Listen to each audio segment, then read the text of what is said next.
স্বল্প পরিসরে বিপিএল এর উদ্বোধনী আয়োজন। দুই দলের সামনে থাকা ডায়াসে ট্রফি নেই মাঠের চারপাশে ডিজিটাল বোর্ড। এই দুই সংকট নিয়ে যখন সমালোচনা, তখন ভিন্ন গল্পই বলছে এবারের আসরের ব্রডকাস্টিং।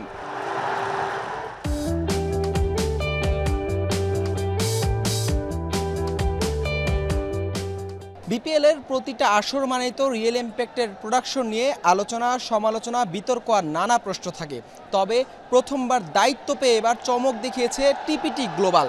পাকিস্তানের স্বনামধন্য এই প্রতিষ্ঠানটি এর আগে আইএল টি20, সবশেষ অনূর্ধ্ব-19 এশিয়া কাপ সহ বিভিন্ন বড় টুর্নামেন্ট করার অভিজ্ঞতা রয়েছে, যার প্রমাণ মিলেছে বিপিএল এর মঞ্চে প্রথম দিনেই চমকপ্রদ প্রোডাকশনে সবাইকে মুগ্ধ করেছে প্রতিষ্ঠানটি।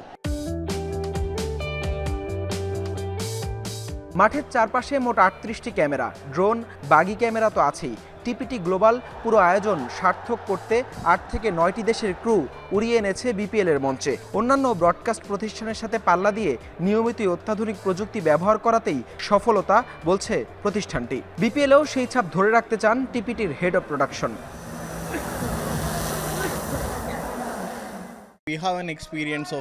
প্রায় 10 বছরের বেশি অভিজ্ঞতা আছে আমাদের।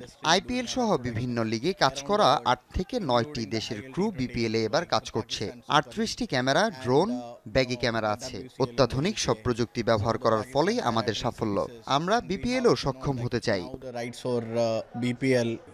আসরের প্রথম দিনেই টিপিটির ব্রডকাস্টিং প্রশংসা কুড়িয়েছে সমর্থকদের। গ্রাফিক্স কার্ডেও এসেছে ভিন্নতা। কুয়াশার মাঝেও রাতে ব্রডকাস্টের মানটাও ঠিকঠাক। রঙিন করার চেয়ে গোছালো করাই লক্ষ্য বলছেন বিসিবি সভাপতি আমিনুল ইসলাম বুলবুল। এবারে বিপিএলটা রঙিন করার থেকে আমরা পারফেক্ট করার চেষ্টা করছি। হ্যাঁ, আমরা সব জায়গায় ইমপ্রুভ করছি। তার অন্যতম একটা জায়গা হচ্ছে ব্রডকাস্টে হচ্ছে কি, এখন ধরেন এইচডি যুগ, ডিজিটাল যুগ, সেটা সবসময় মাথায় ছিল।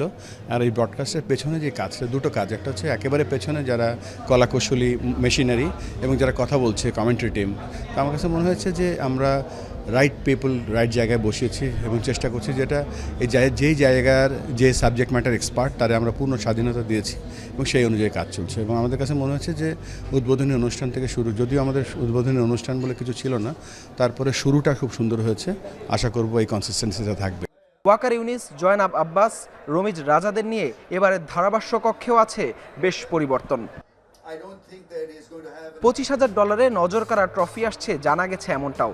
শেষ পর্যন্ত ডিজিটাল বোর্ড দেখা গেলে এবারের বিপিএল গেল কয়েক আসরের বিতর্ক ছাপিয়ে হয়তো দিতে পারে সেরা কিছুই।